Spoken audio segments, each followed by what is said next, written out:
And we are live. What's up, my guy? It's What 2 up, my years in guy? this bitch. Let's go. 2 years, two bottles, two bros. You know the vibes. Ooh, bubbly. Salute, salute, What is up, salute. everybody? What's up to FanFest? Everybody ain't FanFest. What's up, everybody on YouTube? What's up, everybody on Twitter? It's the 2-year anniversary lit stream, baby. Can you believe it? Man, time has flown by, Sharpie.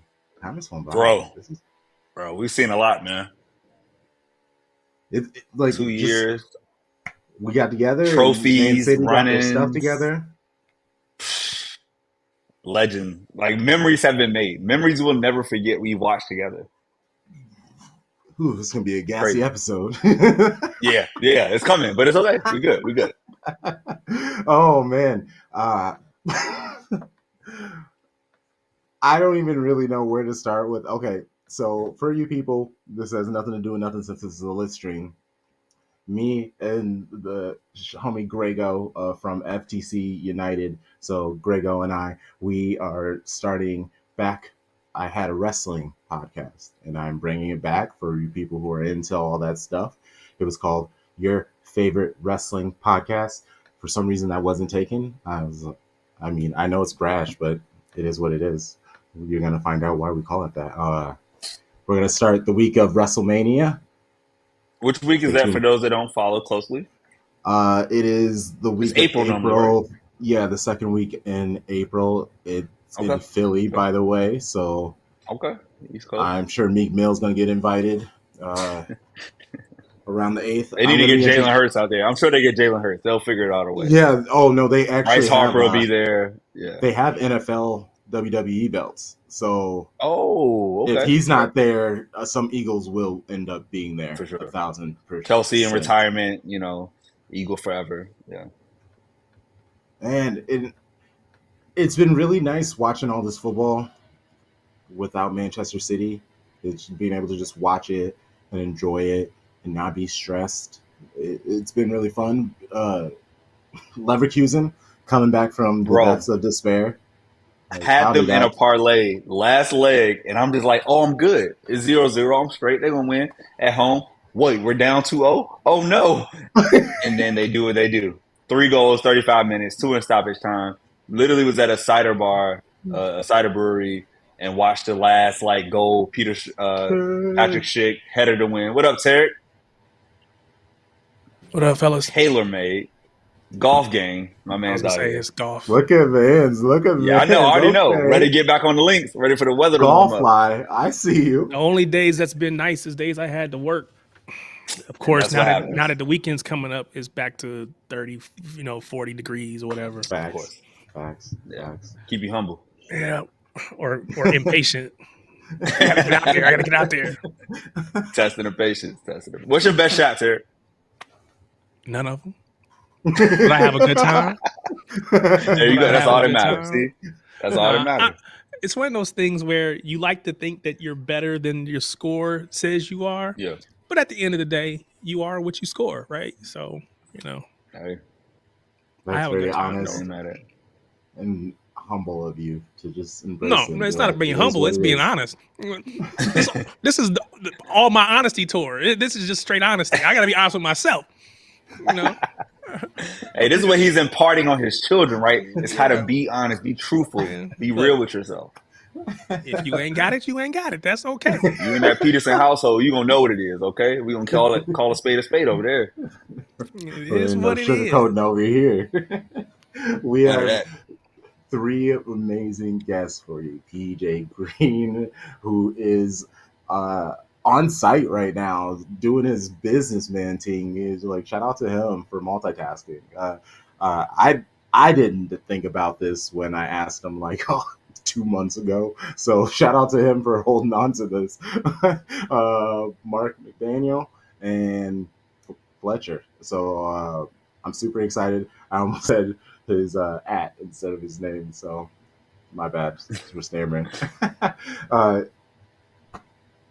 Let's just bring our first guest on. Like I Let's said, do it. Let's do it. he was grabbing a little quick snack, so I was like, all right, let's stall. But let's get the man on. I'm super excited to chat with him, have him on.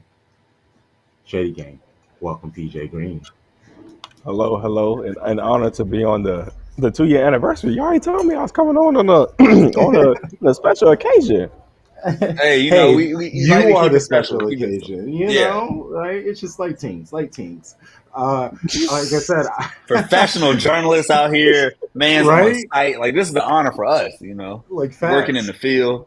You know, I appreciate that. I appreciate it. Right, speaking of on site, what is the site? Where are you at right now? Right now, we are at T-Mobile Center in Kansas City, Missouri. We're at the Big 12 men's tournament. Kansas State just at halftime. They're down 7 to Iowa State. They're in the quarterfinals. If they win, they probably get into the tournament. If they lose, then they probably go into the NIT. So That's you Coach know, Tang, right? Coach Tang, he'd already picked up a technical foul. He out here mopping the floor. Like it's a Kansas State game today. Like, That sounds about right. That's Now is hilarious. basketball like the only thing you cover? We'll probably get into some of this. I see it on the not yet. rundown, but as far as college sports, do you cut besides basketball anything else? So I mean, I'm local. I'm local news work for a local TV Okay. station. So we, I mean, if it's happening in our general vicinity, we try to get to it. You know, it's hard because we got Chiefs, Royals, the Sporting KC Current. So those are pro teams, and then Oh, Missouri. So we cover them like football, basketball pretty extensively. But honestly, I can if I wanted to go be like, hey, there's a cool like wrestling story, like I can go do it, and it'll be cool. Like I did like some lacrosse features last year. The NCAA wrestling championships gonna be back here next week, so we already getting ready for that. It's a busy time, no football, but we still rolling. We that's still what's rolling. up. That is what's up. Can I ask a quick Let's get. question, Carl? Oh yeah, please go for it. How long, Yeah. PJ, have you been in the news game? Like, cause I'm not gonna lie to you, Great you're question. doing kind of my childhood dream, being Right. in the sports game and journalists. Like, how did it happen? Like, for all the people out there who may see this that want to be Oh there, yeah. how did you get to this place? Yeah, my route is pretty unconventional because I started out at Savannah State because I'm from Savannah, Georgia. So went to the HBCU local gang. HBCU. I went to play football. I was a walk on. I was looking around. I'm like, we only had one win my freshman year. I was redshirting, and I'm like, I don't think I'm gonna play.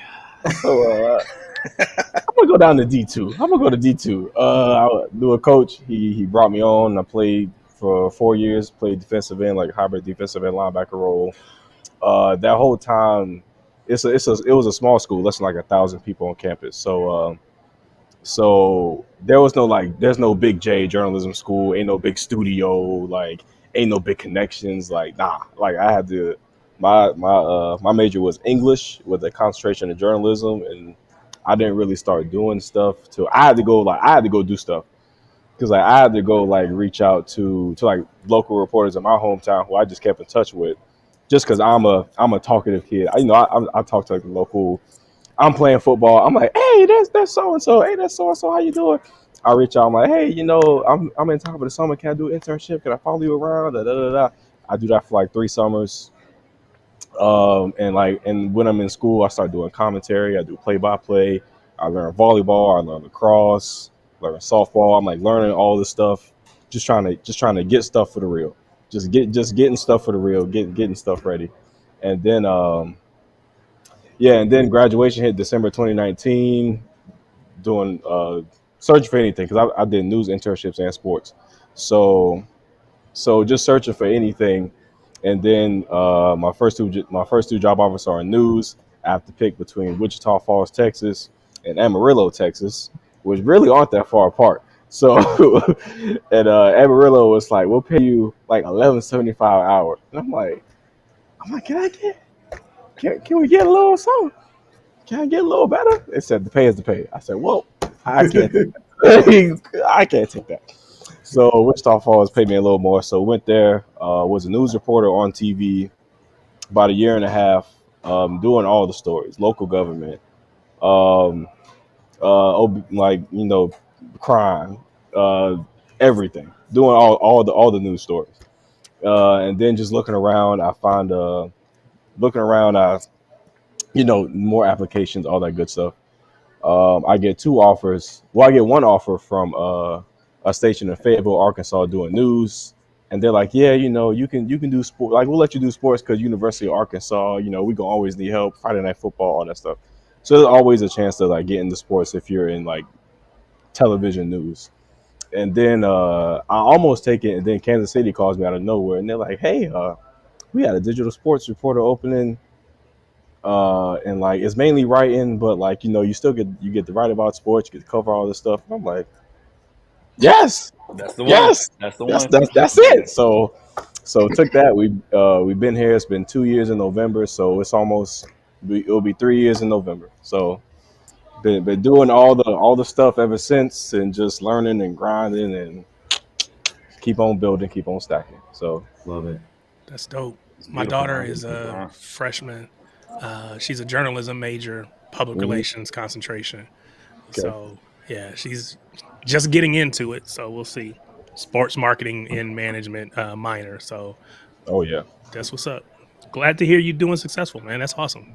Oh yeah. Thank you. Yeah, it's yeah, you gotta make your own way. You gotta be a self starter, just like in the journalism industry. Period. So I mean, gotta network, talk to folks. Everything they tell you to do, you gotta do it. So it pays off. Love that. Well, how are you feeling? Speaking of Kansas City, how are you feeling about the current chance this season? Coming off of practice on what was that, Tuesday? Either Tuesday or Wednesday. It might be yesterday. Every day runs together in this industry, or in adult life. What am I saying? But they look really good. They look really good. Mm. Like I think when I was there, it was like one of the first times that they got all three Brazilians there with Bia, who's a midi, but they have listed as a forward. Dabinia, of course, and Lauren, who's they could put anywhere in the back four.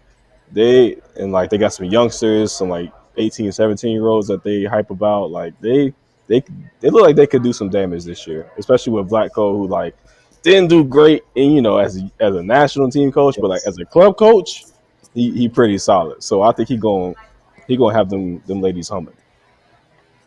How's the stadium in person? Is it as nice as it seems in the picture? It is nice. It is really nice. I will say that not everything finished, but it's gonna be nice. It's Yeah, the stadium. It's got a lot going on there. So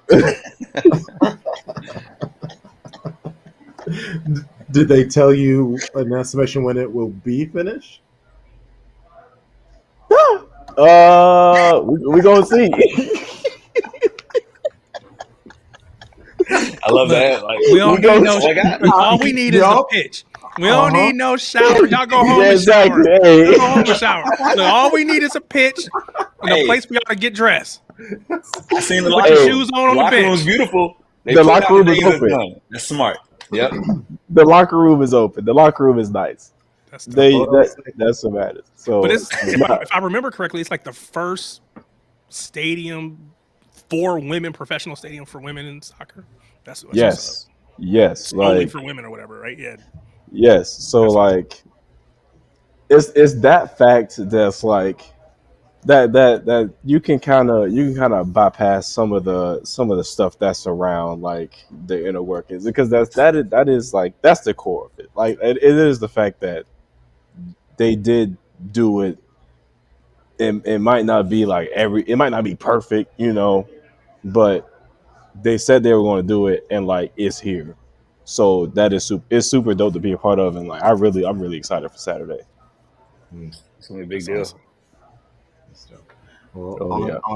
on the other spectrum for the men on MLS, Sporting KC Oh, It was real out Sporting. there. Oh, Sporting. I wish Tom was here for this because he would definitely have some thoughts. But yeah, I really wish Tom was here. Sporting. Last year they started the year with like an 11-game winless streak. I mean, the fans that sit on the letter talk about we need change. They like y'all keep upping the prices and you lose it. And I said, oh Hey, my ask and you god. shall there receive. you go.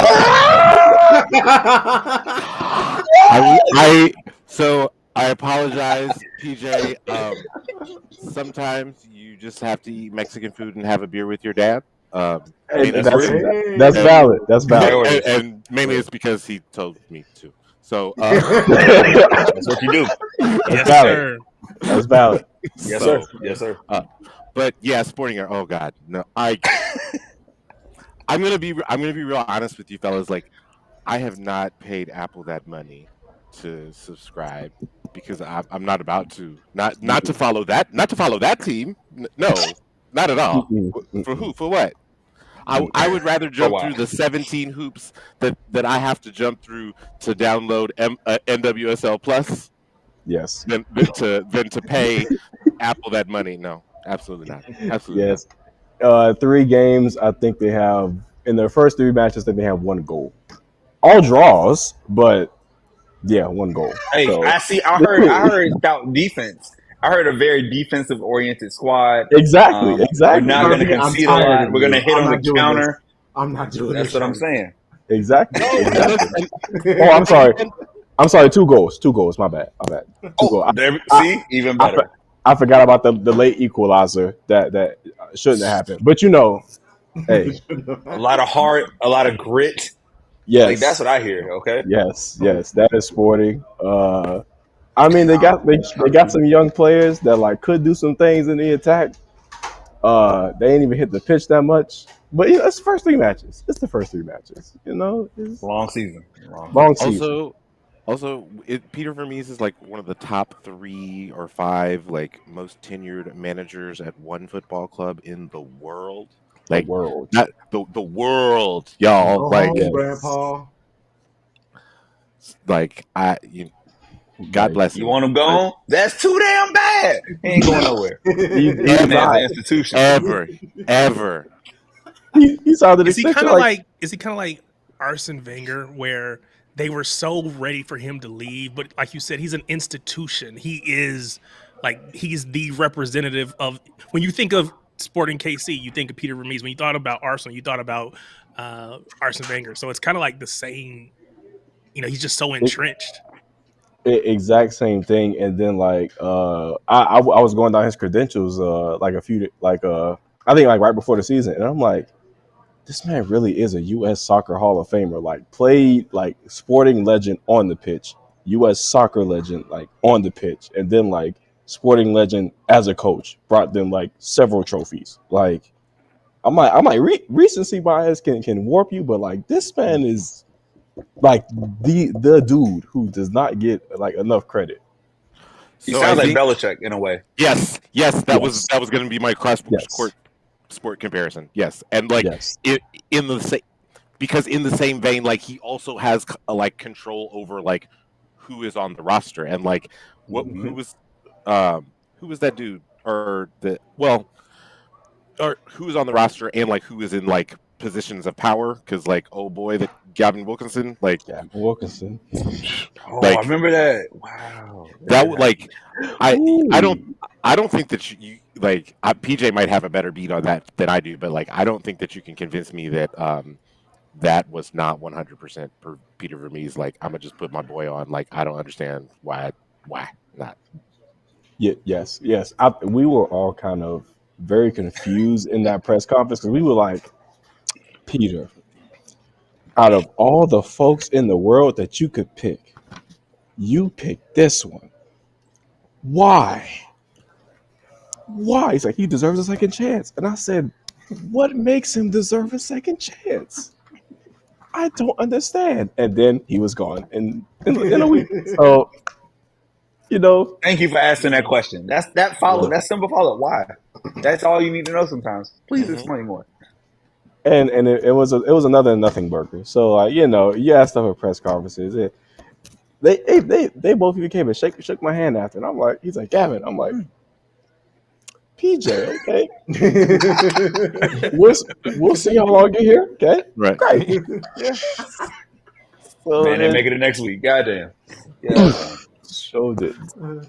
I mean, Uh, I will say shout out to ladies of SKC for like they were the ones who really Mhm. made that shake. Like, and they deserve a ton of credit for Oh yeah. the amount of pressure that they continue to put on the club, Oh yeah. which is more than I can. Nope, not no, I can't. I'm Say not. you gonna do it. okay. Nope, You're not gonna do it. like nope. Okay, cool. I don't. I Cool. don't. Like I don't need them problems. Like Let's like say I'm a big dude, and like move if some things pop off, I can handle myself. But like, it. nah, I don't need them problems.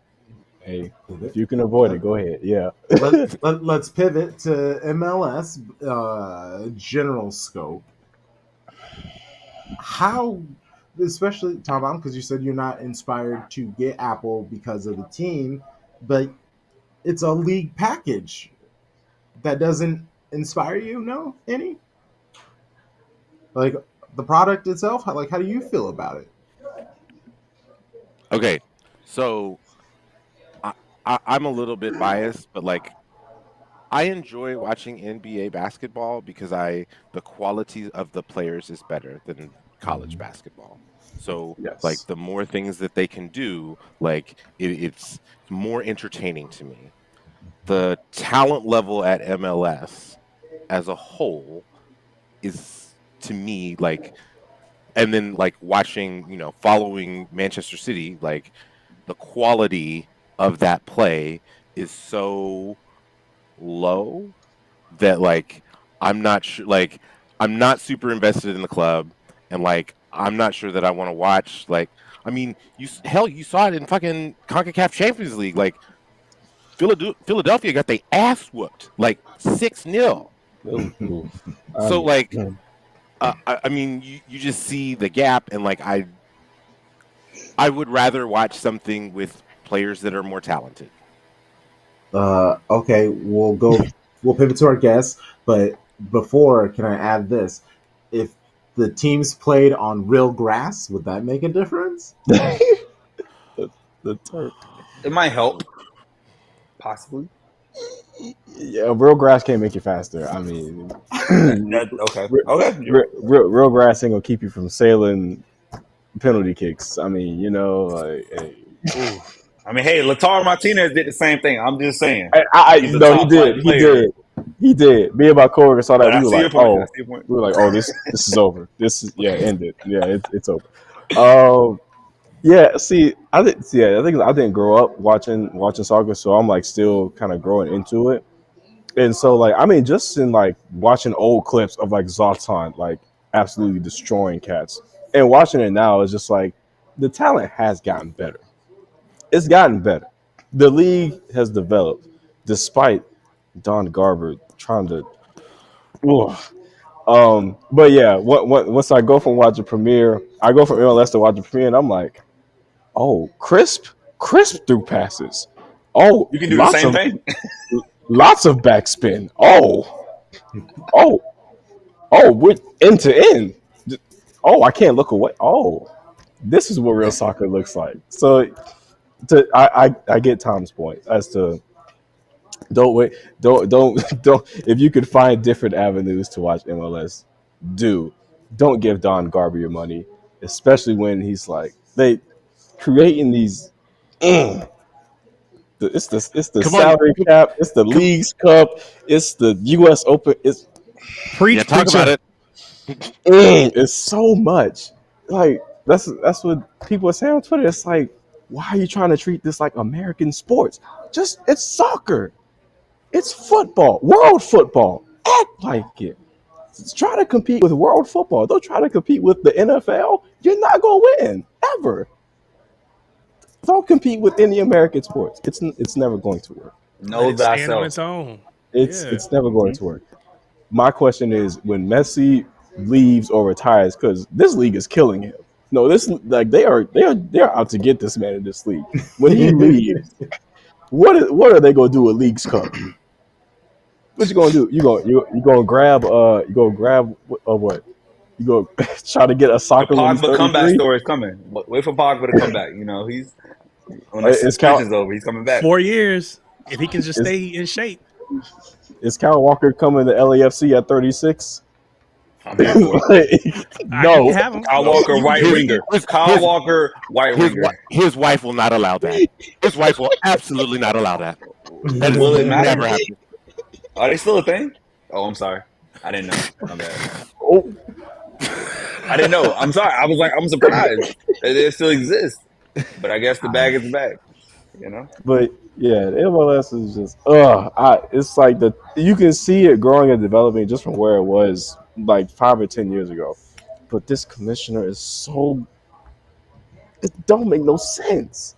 Nothing makes sense. So that's my gripe with MLS. It's not even with Well, MLS. It's with Don Garber. yes, naturally. Well, I won't hold you much longer. You have a job to do. So, truly thank Professional you J again journalist. for coming on. Big J. Big J. Yeah. Please plug yourself and let people know how they can find you and your work. Oh man, thank y'all for having me on, man. I appreciate it really, really much, especially as like I'm like kind of continuing my growth in the game myself and just keep learning lots of things about soccer. So I appreciate it definitely. At PJ Green TV on Twitter, Instagram is PJ Mean Green. Gonna try to because we have to cover so much stuff. I'm a digital sports reporter for Fox 4 TV in Kansas City. We try so my job is mostly on the website. I write most of the articles for the sports section. So I'm gonna try to cover as much like sporting and current as I can since like Chiefs aren't in season yet, but when they are, it's kind of. But yeah, Saturday's gonna be crazy. Look for me with all the Casey Current content on Saturday, and I have a Lola Bonta feature hopefully coming out Yes. tomorrow. Let's go. Oh, my hamster. That's Oh, dope. my hamster. Hope, Ooh. yeah, I thought he would have selling it on FIFA today. Like, yes, oh, You my gotta hamster. twerk. yes. Lola Bonta is everyone's favorite. She's everyone's favorite. Everyone's favorite. Her. She's Everyone her. loves Lola Bonta. So, yeah, had to talk to her last week, just about the season, about her going from 2022 to like kind of they not. I mean, they stunk. Let's say it. They stunk last year. They It's were not very sports. good. It's It was sports. a bad It stunk season. last. Off year. Off It's, year. it stunk last year. The coach got fired after 3 matches. But 2024, she signed a 2-year deal, and yeah, just her watching the league go from them in outhouses to like now she's part of the a franchise that had the groundbreaking training facility and now the historic new stadium. So Lola Bond feature hopefully coming tomorrow, and Casey Curran on Saturday. I'll be out there. Hey, looking forward to reading it, homie. You have a good rest of your evening. Thank you Appreciate so much, y'all. Thank you. PJ. Thank Appreciate you, y'all. bro. Thanks for jumping on, man. See you. Yes, sir. Hey, shout out to him. That was dope. That was great. Yeah. Yeah. Did you hear that he graduated in 2019 from college? Yes. I've never felt older. I was like, 2019? I could have taught you, my boy. Like, come on, dog. Like, sheesh. I'm not gonna So, lie, I didn't That's even as hear I'm it. crazy. talking It just about like my went in and out and out. Yep. Just as I'm like- talking about my kid, I'm like, dude, you're not too much older. You're about the same age. You could be my kid. It's Right. the grind to be in a major city, to work your way up from Amarillo or West wherever Texas, to get into the major market, to now you covering all the sports. Like, that's a grind that's incredible, man. Like, shouts to PJ. Legend. Thanks. PJ's a real dope dude. And this is what I'm very much enjoying about our guests. I don't do this on purpose, but I love when they pair well together. Because our next guest, Mark McDaniel, he's repping a whole other color. You know, we just had talked all KC Current and Sporting KC, and he's repping STL City. Shady. It's a Midwest thing. Hey. Yeah. Oh. Hey. How you doing? How you feeling? I'm good. What's going on, y'all? What's going on, Good, Mark? Thanks for good. coming Good. by. I'm the only coastal elite. Let me mute myself. I'm gonna let y'all Midwesterners talk. It's a Midwest night. Y'all got it, bro. I'm a big. Midwest versus everybody. Oh, Oh, this is also a big day for Mark because it is 314 day. Yeah. So, well, yes, sir. Happy Midwest Appreciation Week. Detroit Yeah. was earlier, Chicago, then us. If you're not in those codes, sorry. You can still enjoy the vibes. I truly do am laughing that Sharpie legitimately muted himself though. He like legitimately muted himself. It's just like we will eventually need your thoughts though. I'm just actually blown away. I didn't even realize all the area codes in the Midwest because like Indianapolis is coming up on the 17th. right. So it's like, oh, I didn't even realize that. Yeah, I was going on a Learn something new every Wikipedia day. rabbit hole, and it was like there was 312 with Chicago. I was like, what's 313? Because I knew 314 was today. And I was like, oh, Detroit. And then randomly, there's like 316 in Syracuse. I don't know how they got 316. No, 316 is Wichita. Oh, okay. Wikipedia lied to me. That's disappointing. But no, you're right. You're right. Why did I get Anywho, but yeah, no, it's Midwest Appreciation Week. So 315 is Syracuse. That's what it is. there it is. There it is. I was like, why is just Syracuse got this random one in this string? Yeah, Sharpie, you're right. You should have muted yourself. You coastal elites ruining our strength. How dare ye?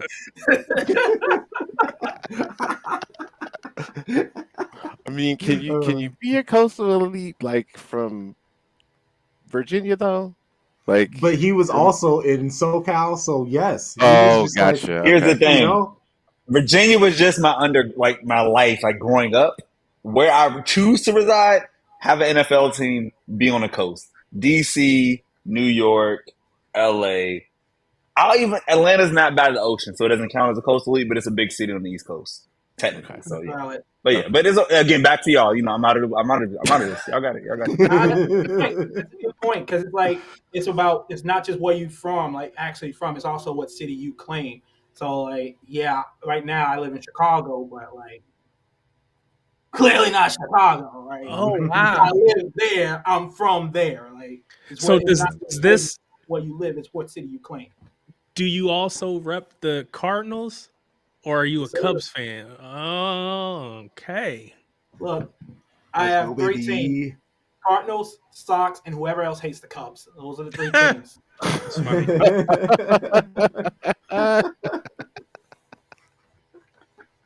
Fair enough. Oh, and Pistons 1 for 3. Oh, that's nice. Shout out to them. They're Right. 1 win for the month. Good for them. 2 months. 2 months. This way, hey. They actually have the same record now as the Wizards, as a DC resident now, DMV resident. They are better than the Wizards. It's not even close. Like, respect to them for fighting through to make some trades. They're better. Anywho, back to my man. Like, sorry. Go Bulls, I guess. I don't know. Whatever. Look, man, it could be worse. Hey, we're not talking about the Bulls. Like, it's bad times here, man. Kobe White went down last game. Now they're gonna try and trade Levine when they probably should have done it in the offseason. Bro, just like between the White Sox and the Bulls, like just those two teams in particular, like those fan bases in this city are just down terrible. But hey, there's the eternal debate between keeping Fields or going with Caleb Williams that's gripped the city by storm. So pick your poison. Chicago sports, man. It's on the outside, it's brutal. So are you a South Sider, or are you just anti Cubs and so therefore rooting for the Sox? Kind of yes to both. So Okay. like I live on the south side. Like those teams I vibe with. But yeah, definitely it's mutual hatred of Cubs, like brothers in arms right there. Fair enough. I feel that. I'm a Cards fan as well, so I hate the Cubs. What got you into football though, and how did you end up choosing STL City? So, I mean, what got me into it, I remember, so I went to the University of Missouri, graduated in 2017. And when I was there, I did college radio on KCLU 88.1. And I was doing a show over the summer during the World Cup in 2014. And I remember John Brooks' header and just the scenes and the call. It's just something that got burned in the back of your head. I'm like, I need more of this. Because in St. Louis, yes, there's a lot of history with St. Louis. Everyone, one of the first soccer capitals. There was a whole debate on that with SKC and their trademark, and LA fans were like, "Why are you saying that? You're just a random city in the Midwest." Blah blah blah blah blah blah. But like St. Louis is an OG of U.S. soccer history, but it very much was carried by immigrant communities that was in the city. And me being just a born and bred African American, from the north side of St. Louis, think of it like Chicago South Side. It really wasn't vibing with us in the family. I remember seeing some highlights of like SLU soccer on like Channel 4, the KMOV affiliate, and I lived with my grandparents, and he just really wasn't vibing with that. So it was that moment with John Brooks that really made me go like, I get it. Like it was just everything. The tension from that entire match, it just ramped up like a real good pitcher's duel. Takes you into the ninth inning.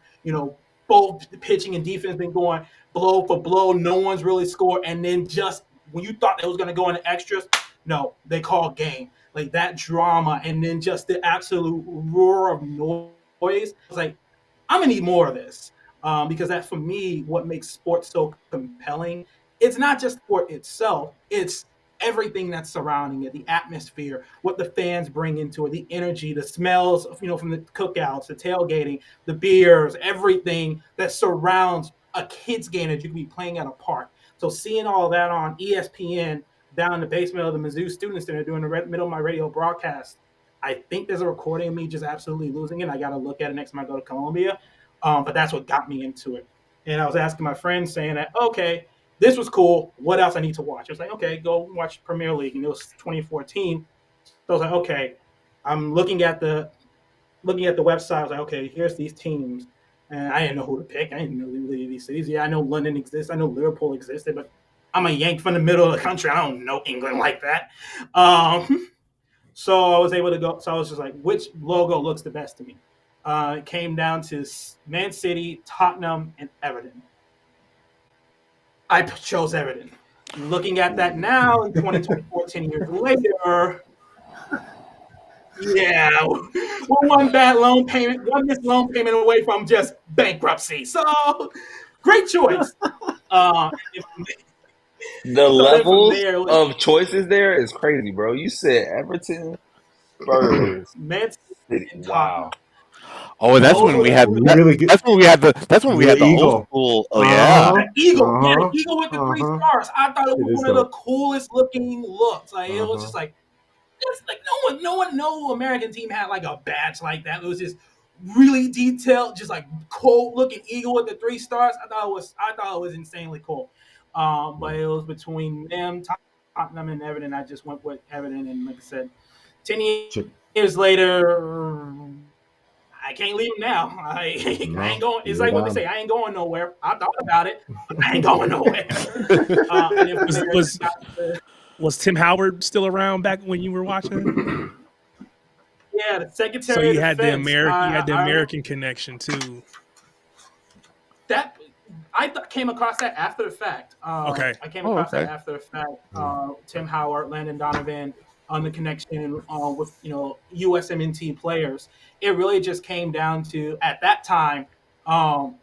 What badge I liked the most. And I remember the moment where it really locked in. It was the Merseyside Derby. It was like October of that year. Liverpool, Everton, it was 1-0. Gerrard scored in like the 65th. And it was heading into 2 minutes of added time. It was like in the 92nd minute. Ball gets cleared out from the box. Phil Jagielka with the strike of his life. Jackie Never seen Elka. this happen before. Never will see it again. Hits it on a half volley off of his left top bins. Mignolet pick it out right in the middle of the cop on NBCSN, like old school NBCSN with the old graphics and everything. I just hear the commentator go like Jagielka, and his voice just goes in like 3 different octaves. And I was like just yelling. I probably woke up my roommates, and at that point, That's I was dope. pretty much locked in. Love it. Love So it. those type of moments, that last minute gasp, hmm it just sinks into you. And then from there, got into the other leagues. So similar to Everton, Schalke in the Bundesliga, just because they had the same colors. Watching Serie A was Inter, which has been great, except for when they choke like they just did against Atleti, or how they did against the final in the Champions League against Man City. But it is what it is. Uh, Lukaku, man.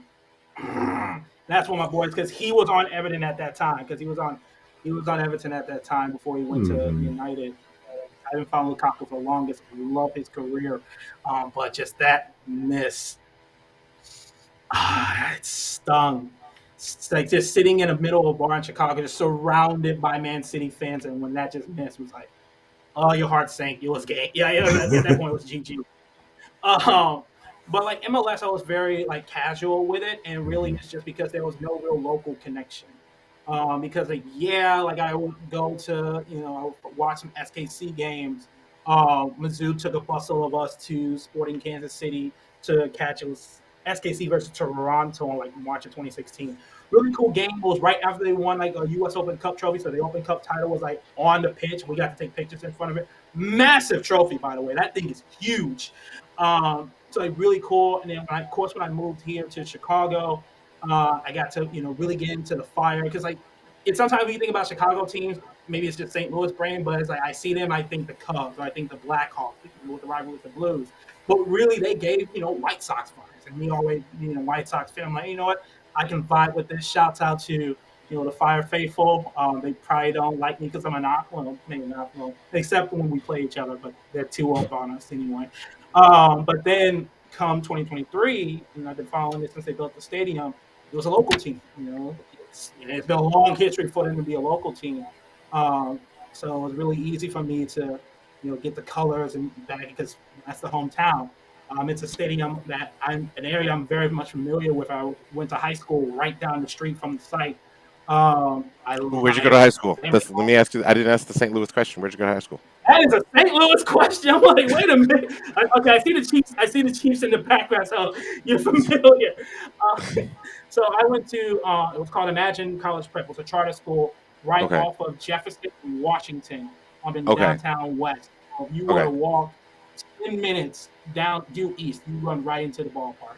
Okay. Uh, grew up grew up on the north side. It was about a 20-minute bus ride from my house onto where the stadium is. So like to have a stadium in the city, and also be called city, because there's this huge debate and divide between like the suburbs in St. Louis County and This the actual county city and the city. of Yeah.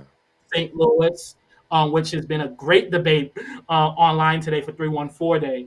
But to have that in the city where, like, regardless of how you feel about the city, you want to claim St. Louis, you got to come down and rep the city.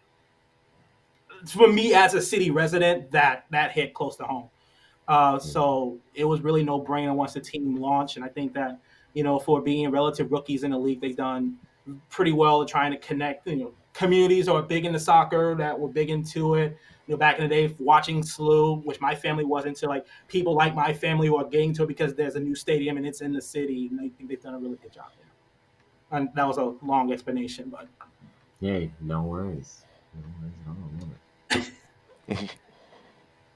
It's how I didn't know if anyone would ask, because we talked a whole bunch about, since you're so new to it, do you have that, I guess, loathsome feeling towards sporting? Because like, how do you feel about them as a it's club? a Because isn't it's supposed to be a rivalry? Yeah. it's a it's a rivalry in the sense that there's a natural rivalry between St. Louis and Kansas City. You go back to the days of the I-70 series between the Cardinals and Royals in 1985, I believe. Yes, 1985, with the blown call in Game 6. Cardinals fans are still mad to this day, even though they had Game To 7 this to day. actually win it. Don't tell them that to this day. I mean, it's the same way as how Rangers fans were angry about Game 6 in 2011 when they could have won the next day. It's the same vibes there. I mean, back when the Rams were in St. Louis, there was the Governor's Cup that also was there when the Cardinals were there from Phoenix, between the NFC team and NFC team that was in St. Louis, and of course the AFC's Chiefs. Like, so there's like a natural rivalry between the cities, and also just the vibes between the cities are very different. If you've been in St. Louis, I like to describe it as the furthest west eastern city, and Kansas City is the furthest east western city. So while they're both in the same state, they both have very different vibes to them. So it creates a That's a natural rivalry. that's a very But apt description. That's yeah, a very apt. No, just like as a Kansas City native, like that is a very apt description. Like, sorry, keep because going. like when I've been in both cities, like KC feels a lot more like Denver, kind of chill, explore a little bit. There's more of a go-go nature to say a St. Louis that you might see in like a Chicago or say like even a Cincy or like some other city that's like to the east of the Mississippi. And I think that just really comes about how the two cities kind of just grew and developed. One through trade through the rivers, the other one of course by going west with the trains and the trails. So like the two have like yes, the two are in the same state, but they are very much different. But in a sporting sense, like just between city and sporting, I don't think it really hit. Like yeah, there was like the cease and desist stuff, but it didn't really hit until the actual games. And both teams were just going at it. Hard tackles, big slides, arguments on the pitch. Um, they took the energy that from those fans and made it a rivalry on the pitch. Because you can talk as much trash on Twitter as you like, you can Twitter fingers are fine, but when it's game day, that's what defines the rivalry. A red card here, a screamer from 30 yards there. Um, the players in the press conference saying the fans say we don't like them, so we don't like them. That's what defines the rivalry because you're gonna be, you'll chirp it up with your buddies, but like the history books are gonna write what the players did. So I think it's gonna take some time for it to really be a true rivalry. But I do think that in terms of potential, there could be some real good hate between Sporting and between City. Well, I think the way that City's season ended, like at the hands of Sporting, like will help that a lot. Yeah, it's big Mizzou KU vibes, man. It's because like St. Louis we were big on history and saying so what with history, and St. Louis will be like, well, you left Missouri, so this whole two states one city line really doesn't jive with us because you left. For good reason. You gotta get deal. You wanted your own separate stadium. You didn't want to be in Arrowhead. Understandable. I mean, heck, if things didn't work out the way they did for City, if St. Louis MLS would be playing in Illinois. So it'd be like so we wouldn't have much of a leg to stand on, right? It's like when Tottenham fans talk about how Arsenal moved up to North London from Woolwich, but then Arsenal fans be like, "Weren't you going to try and get into the London Stadium before West Ham took it?" Like, yeah, it's kind of the similar vibes there. Um, but yeah, it's really very much. It's easy for us to say like you're not Missouri's team because you left. There's only one team in Missouri, and they play on Market Street. And But then Sporting Kansas City is going to have the titles on our faces and say, catch up with that's well. But before we get you out of here, want to talk about this topic: finding black spaces in football fandom stateside, because it is tough out there. So I'll just let you run with that. Yeah, yeah, I think for me and you guys have been doing this for the longest. Thanks for bringing me in on the 2 year stream. Did not know that was gonna be a thing. Congratulations. But like this is traditionally in the states been a sport that was not for the African Americans.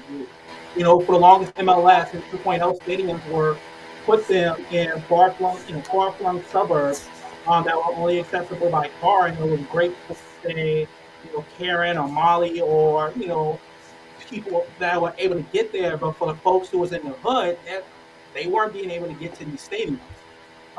When you look at Commerce City with Dick's Sporting Goods Park for Colorado, Sporting Park Mm. in Kansas City, Kansas, a lot of those, I mean, even to an extent, I mean, Red Bull Arena has some transit connections over in Harrison. It's not exactly, you know, right next to New York City. It's not in the Bronx. It's like this era was in place for not people like me. So now with this new era, with stadiums coming into the city, that is big push on civic and urban pride.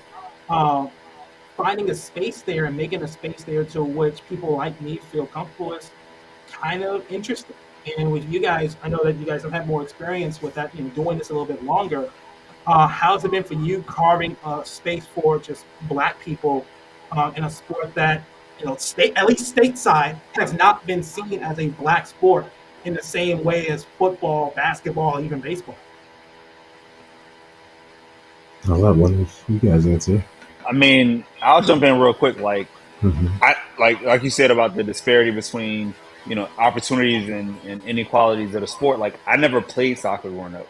Like I fell in love with the sport, and now it is by far my favorite sport, right? And so even talking to my kids, I'm a teacher in DC. It's like the kids that like soccer, or when I taught in LA, like we can go at it, and it's a common language. It truly is the world's game. So I feel like once you know a little bit and people understand, like, oh, you care about it, you know a little bit of history. You don't have to know everything, but if you can respect some of the heritage of it, because that does matter, right? There's like if you come to the NBA and you go, oh, Sean Kemp was better than Karl Malone, or I'm sorry, that's a bad example. Sean Kemp was better than Tim Duncan. You're like, whoa, you don't know basketball. So it's like you got to come in with some respect. But anytime I talk to people now, it's like, and like you said, we've been around so long, and 2 years is a long time in this game. Like if you are putting out content for 2 years and people are rocking with you and you are growing, you clearly have a voice that people want to hear.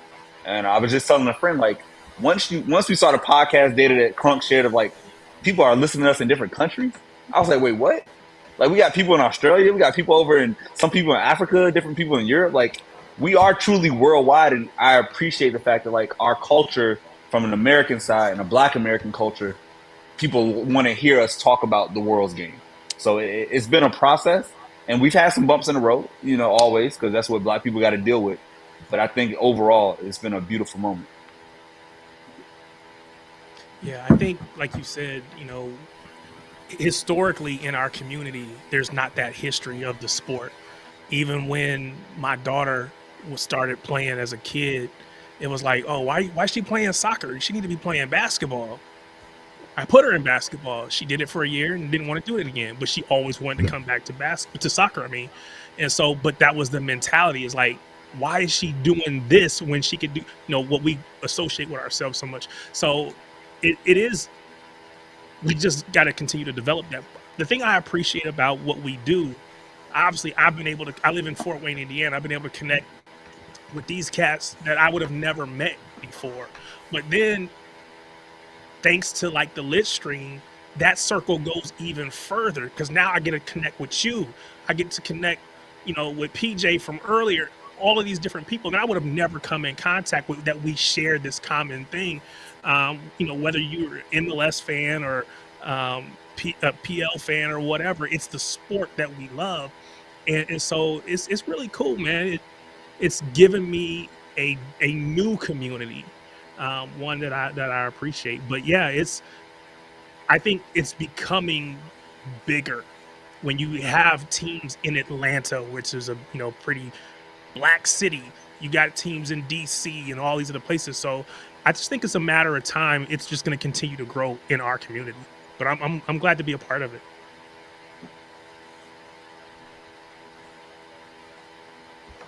Oh, you're muted, Tom. Muted, yeah. I think for me, like you said, John Brooks goal was a seminal moment for you. Like I think for me, for like especially like women's soccer, like I think about the '99 final in the World Cup.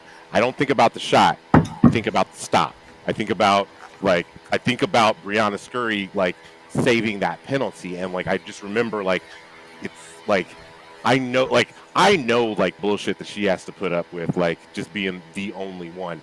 And I think that the picture of the 8 Black players after winning the CONCACAF W Gold Cup, like that's a big deal. Like that is a big fucking deal. And I think for me, like just knowing that like I can like help be a part of that, like that, and especially in a sport that is so overwhelmingly white. Like, I mean, like we talk about like soccer participation as a whole is like up very, very white, like in this country. But like even like if you just look the difference between boys and girls, like to Tarek's point, like Tarek, how many times was your daughter like one of like 3 black girls on the team? From when she started at what 4 or 5 until she finished as her senior year.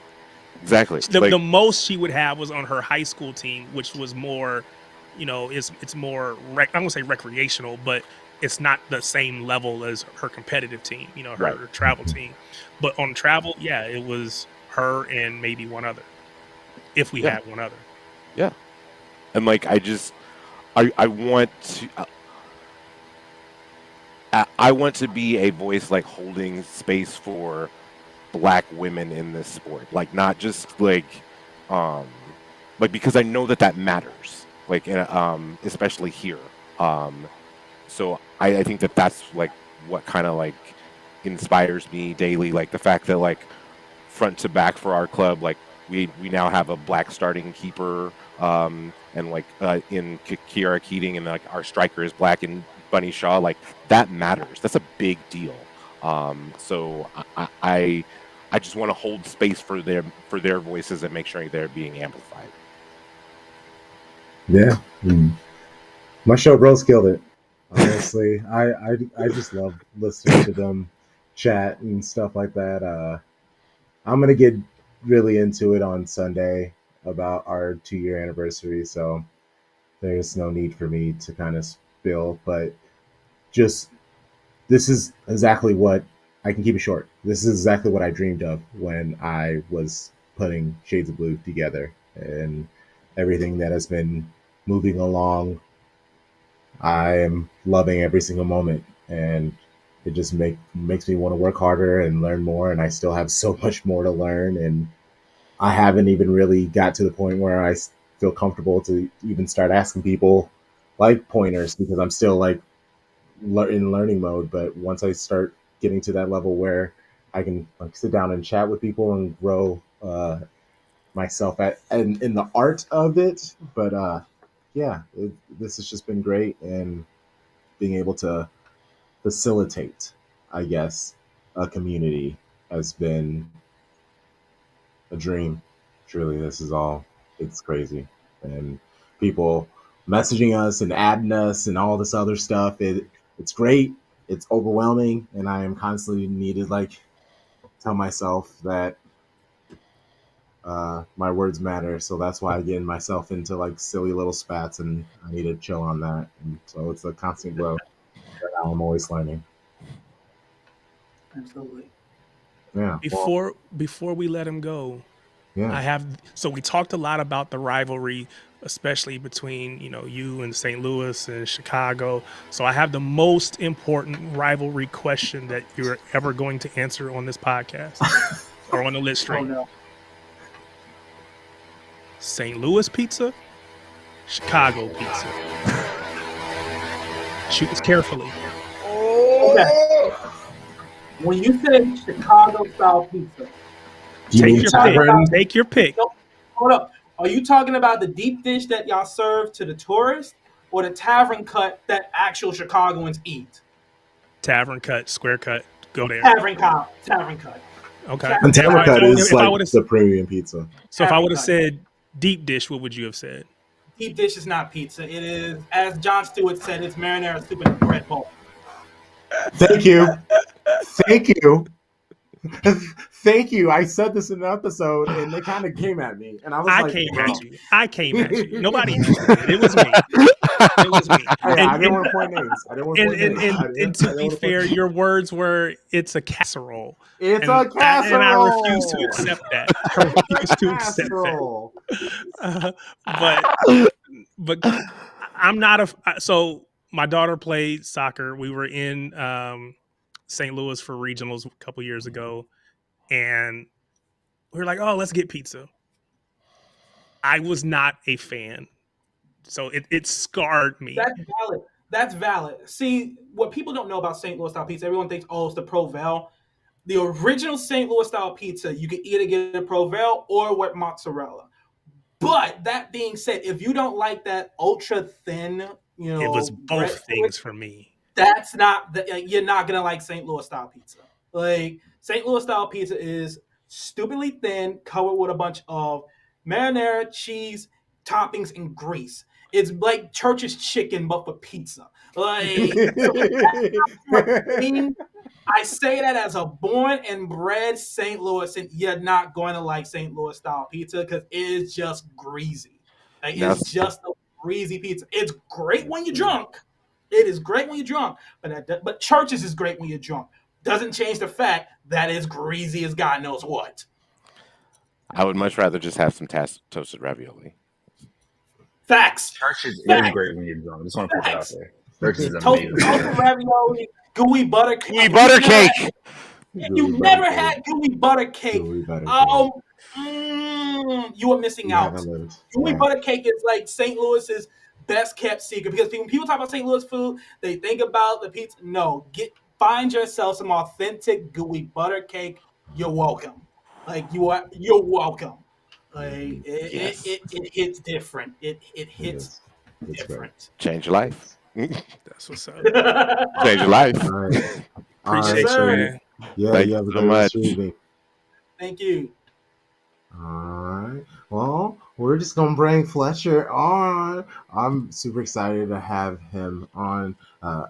Another guest that was a recommendation. So luckily, I don't remember who recommended him, so I can't call them out. Kicking. Give it up to Fletcher. How you doing? How you feeling? Yeah, here's to hoping we don't have to apologize to them for suggesting guests, because. Oh, we'll never do that. Never do that. You're gonna be fantastic. What are we talking But about? I'm fine. It's Ramadan, so I had to thankful to go near the end so I could get a full meal and some water in so I can Yes. be ready to go for the night. So Mm-hmm. Let's get into these topics. Lower level ball in the U.S. UK.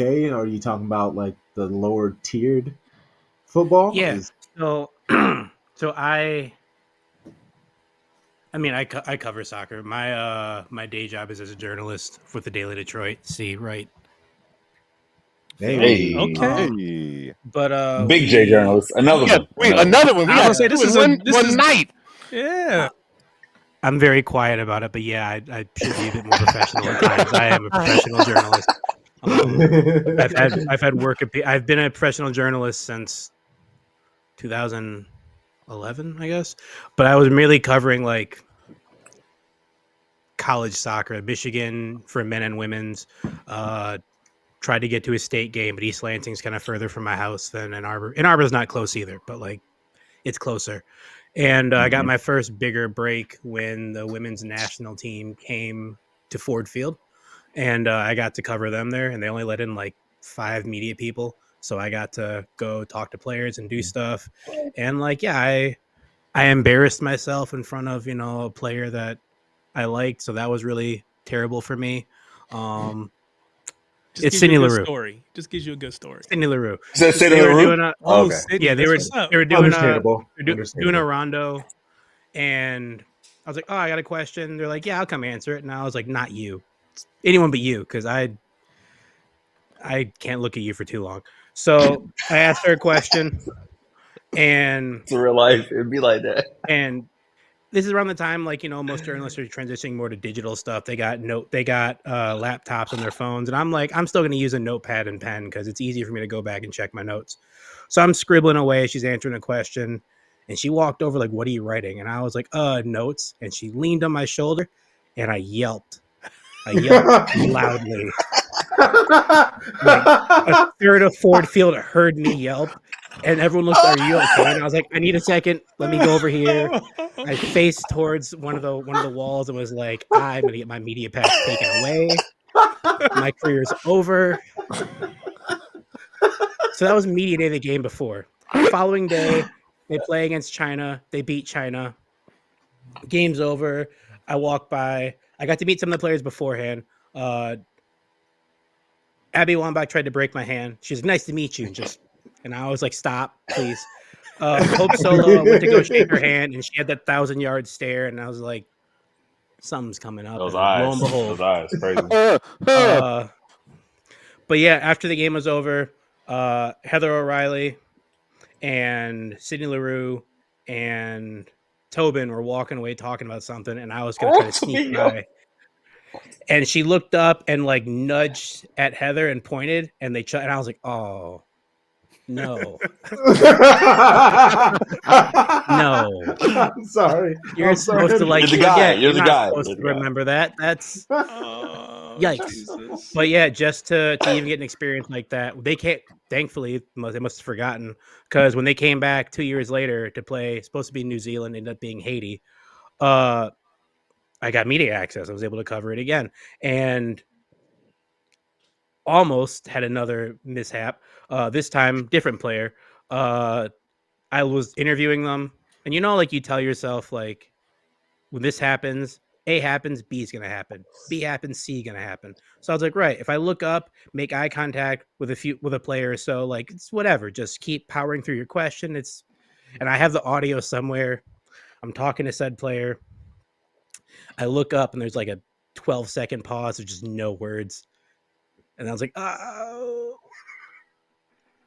Yeah, so I'm done with my question. And they're like, okay, thank you. And I was like, I can't keep doing stuff like this. Like, this is not good for my career. If people we want a reel of you doing journalism stuff, they're gonna get this and be like, this guy sucks. So like but still getting to see people like that. And I mean, I've covered other sports in that way. I've covered the Lions, I've covered the Tigers. I have some stories with the Tigers clubhouse, getting to meet Miguel Cabrera and other people, and he's really cool. I like him. Some of the players aren't, but that's how sports are. And just seeing these athletes as like real people, and like just some of them freakishly strong, some freakishly tall, all of them athletic, more athletic than the common man. It's been like a really cool journey.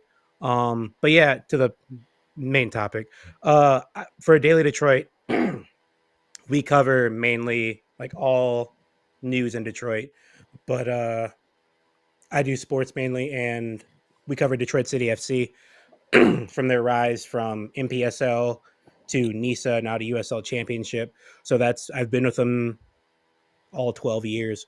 It's been a interesting journey, so to speak, but to see their growth and then other teams in the same level kind of made me take more notice of the FA Cup. Like, I already knew about it as is, just because I like tournaments where you pit, like a chance where you playing beer league with your friends, and it's like, hey, we win enough games, maybe we're playing against Arsenal, and it's like, right, we know how that's gonna go, but still we have the story of remember that one game where like I cleaned out Saka. Yeah, we lost 14-1, but like whatever. Like, I cracked this shin pad. Like, yeah, you want stuff like that.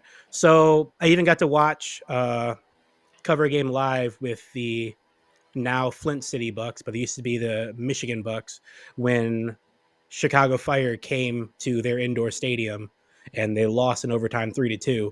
And it was one of the most thrilling games I've ever seen. Number one, the Michigan Bucks used to play this indoor facility that was like full field, like professional full field, but it was not a dome, but like one of those training fields where they have 3 separate fields.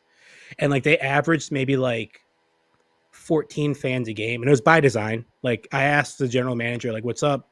Don't you want more people, you guys? Every year, the MLS Super Draft, there's been at least one player who's played in the organization drafted.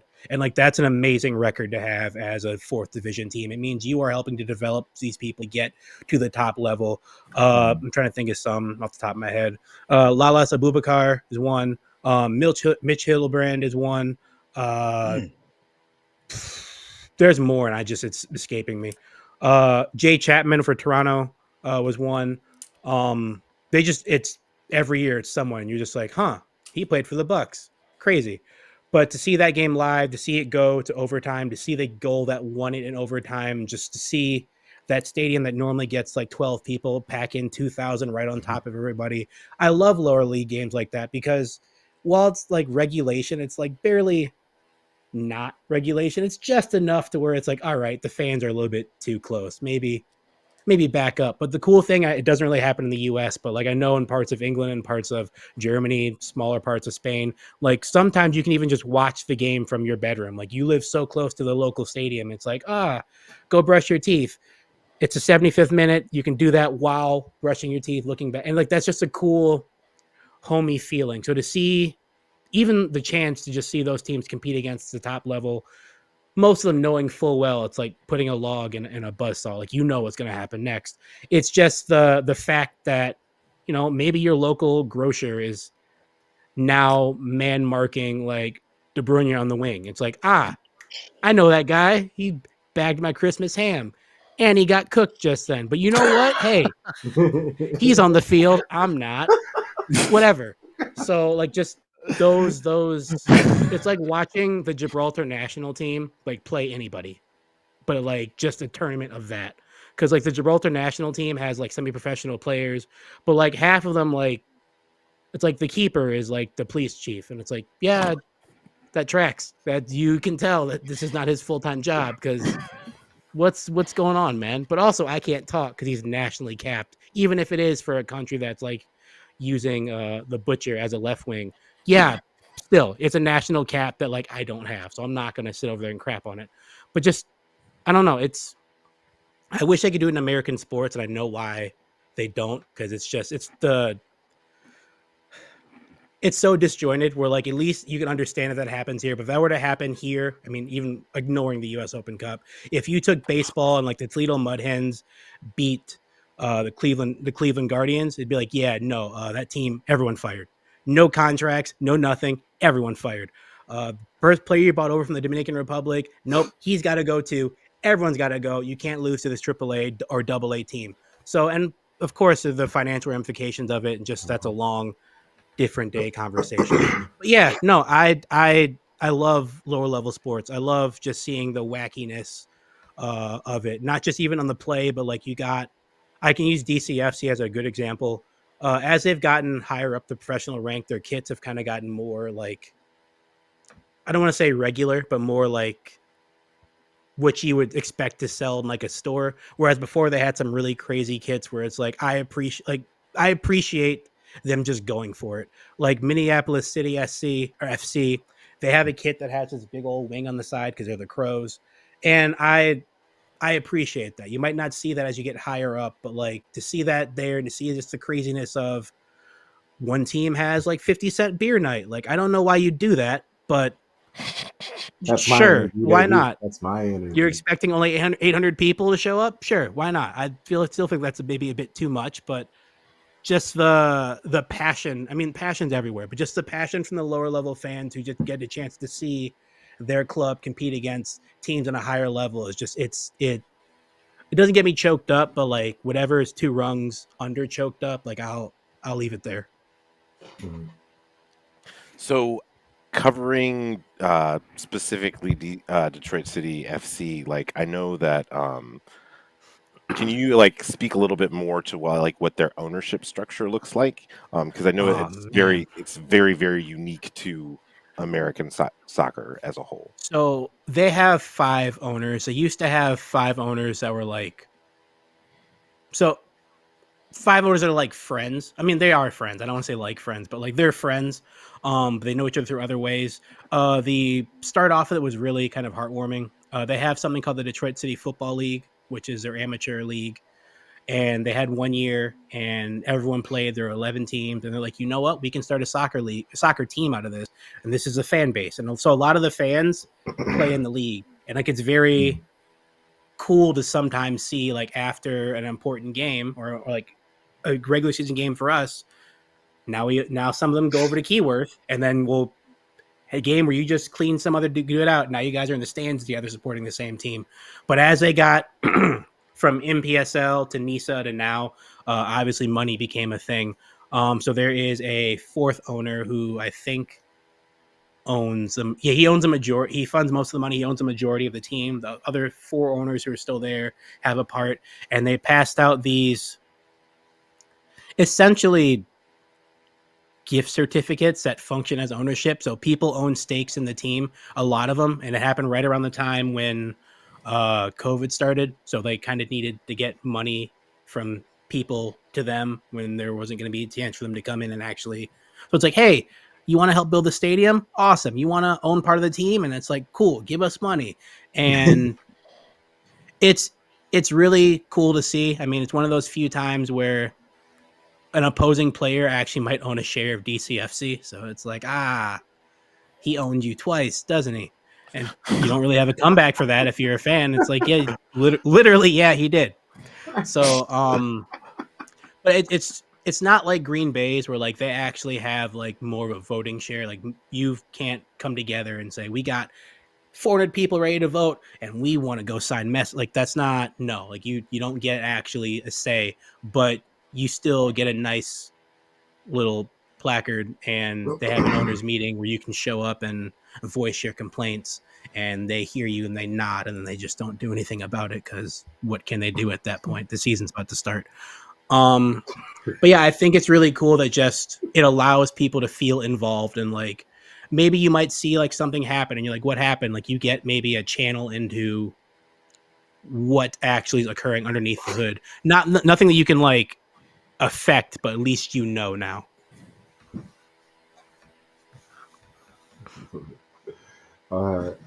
And obviously, let's say this.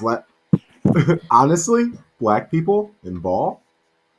Yeah. What do you mean by that? I mean, just so like black people in ball. When I grew up, my father was I'm native Detroiter. I lived in Detroit most of my life, but I grew up partially in a suburb called Grosse Pointe, specifically the park.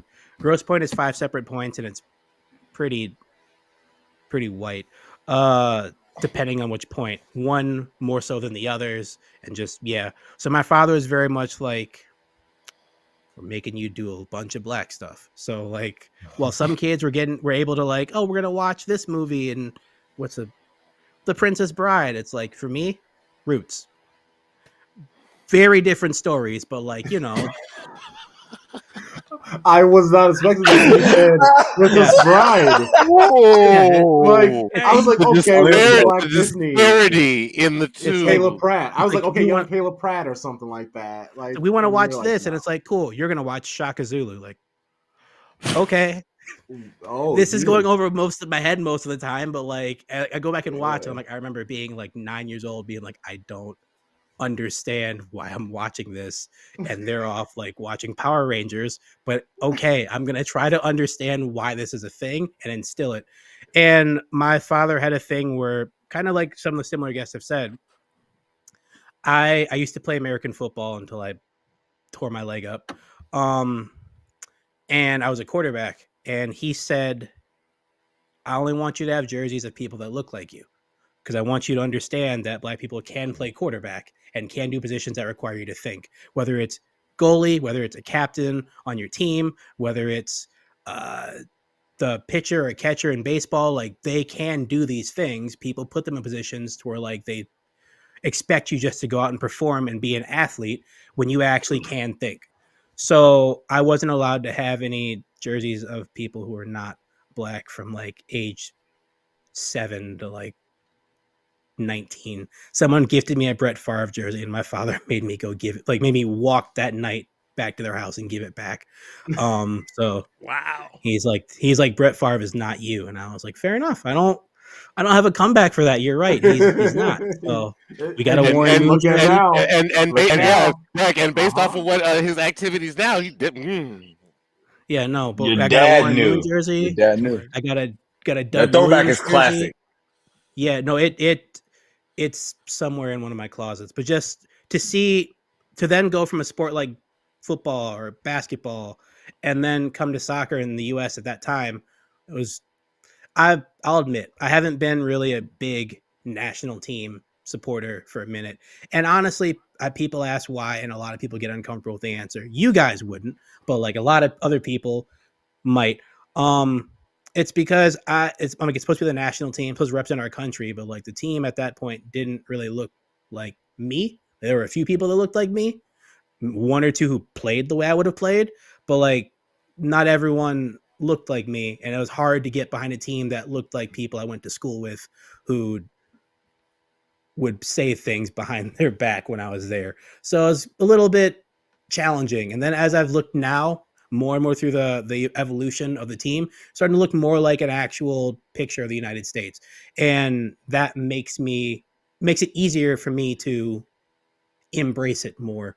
Cause you you want it to represent you. It's kind of like, is a low blow, but kind of like watching the South African national team like do anything where you're like, yeah, save for soccer, but like anything else, they do cricket, and it's like, this is not South Africa. That's South Africa doesn't look like this. Part of it does, but not like the country. So to see this sport kind of, I don't want to say uncover, but to see him kind of shine more of a light on black athletes and brown athletes and let them like become faces of stuff, and not just like it's this guy, and this guy, but for them to like be their own leaders of teams and have it be like a public thing, and to not, tabloids are still not great, but like to kind of lessen on like the tabloid race type of things where like you see Raheem Sterling just breathe and they're like, look at him with his gun, and it's like, all right, like he's getting dinner with his mom. It's like, what is he out blowing this? No, you don't want to see stuff like that. So to see them like able to just let them grow into being treated as, not all the way, but mostly as footballers and not like black footballers, even though I want to call them black footballers, it's good. I enjoy that so much, just to see people who look like me doing things successfully on and off the field, because that's how you get more people who look like you to do those things.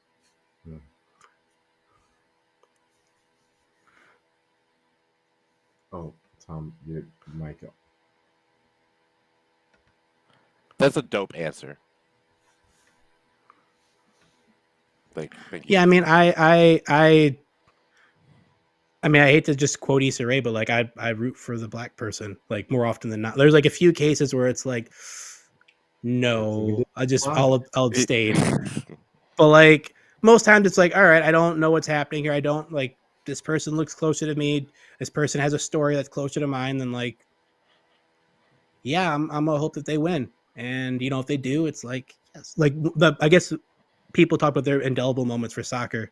I played when I was young, got to high school, switched to American football full time.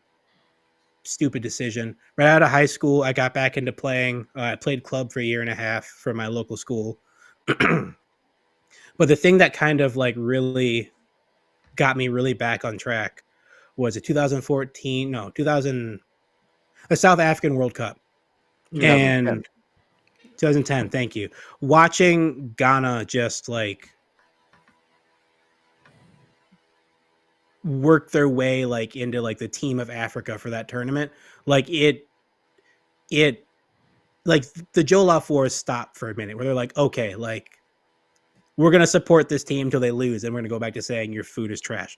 So like up until that point, like it was heartwarming to see, and like it was like, yeah, I want to really get back into playing locally. So I found the soccer league, got back into playing, and like I've been playing ever since. Enjoy it. My body is getting torn up. I'm reaching a point where like I probably have like 2 years left before my hamstring literally just shoots out of the body. But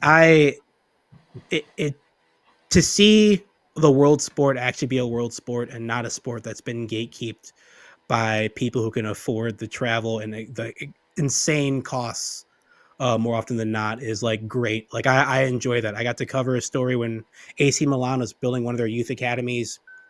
They have like 8 in the entire world. They're going to bring one to Michigan. It ended up being Liverpool instead.